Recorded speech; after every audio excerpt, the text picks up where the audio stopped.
right before he came to the United States.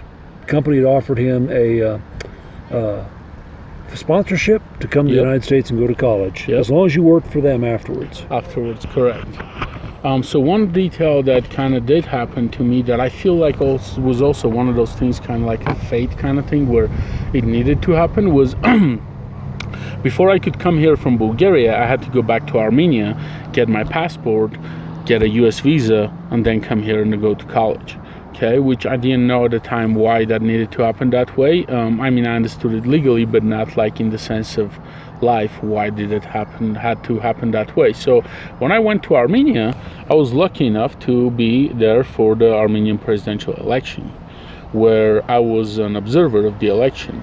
And that's the first time ever where I was faced with the corruption of governments and the brutality and the way those elections are held in those kind of countries, and to the degree that the violence can escalate to. The election to which Moses refers as getting a strong sense of justice was the 2008 Armenian presidential election. And essentially you had a three-way race.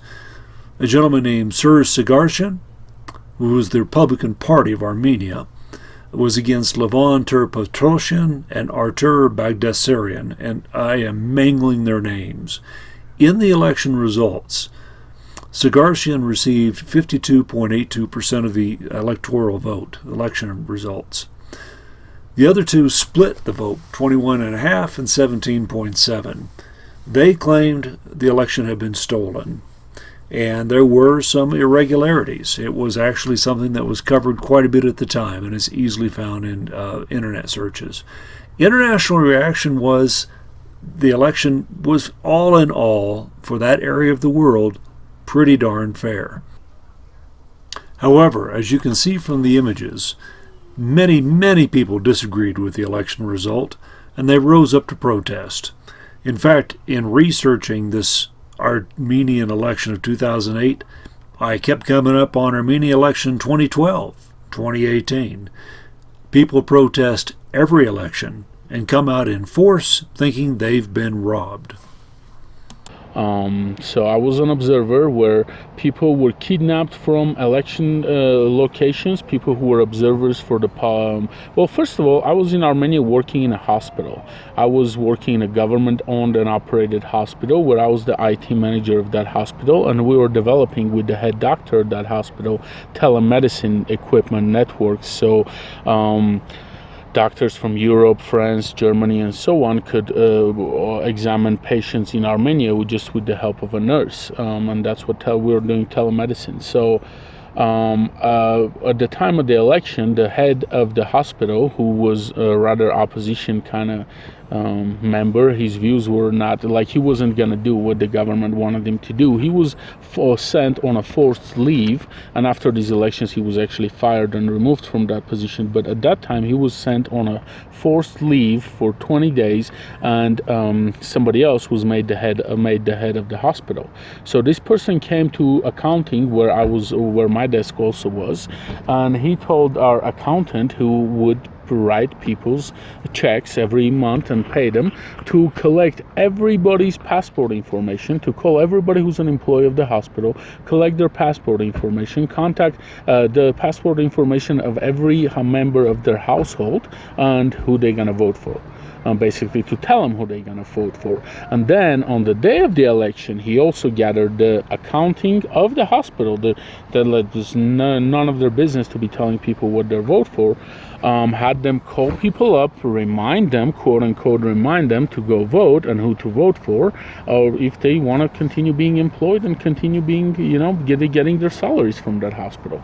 So all those things were really shocking to me and unacceptable, that even in Bulgaria I had not witnessed those kind of things. I was 19, that wasn't none of my business. So I saw that happen during the elections, and then the elections were obviously disputed, and there were riots, mass disturbance, and protests and everything. And then the protesters in Armenia, guns are highly illegal. You could get sent to prison for 3 years for the possession of just a few pieces of ammunition, like bullets or something. So, and that's because our government is so afraid of people. So The people are unarmed, so we had a crowd of 600,000 people that the government brought mercenaries from other countries who just opened fire on the crowd. They killed 10 people, dispersed the rest of the crowd. A lot of people got arrested, beaten, and so on and so forth. And that was the last thing I witnessed before I got my visa and was allowed to leave the country. Almost like if life wanted to show me that part before I was to continue with my life, because at 19, my life was about me. My life was about what I want to get, what it's going to give me and everything. And I felt very blessed. In the Bible, they talk about a master who gives his servants 10 coins, and then he gives the other one 5 and the other one 1, and he then asks from them accordingly. So I felt that I was really blessed, that I was given 20 freaking coins.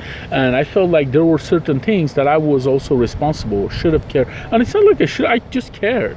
Like that was really disturbing to me, that that's how Armenia was being governed, that's how people were being elected, that's how people were scared for their jobs and forced to vote for people they shouldn't vote for, they don't want to vote for.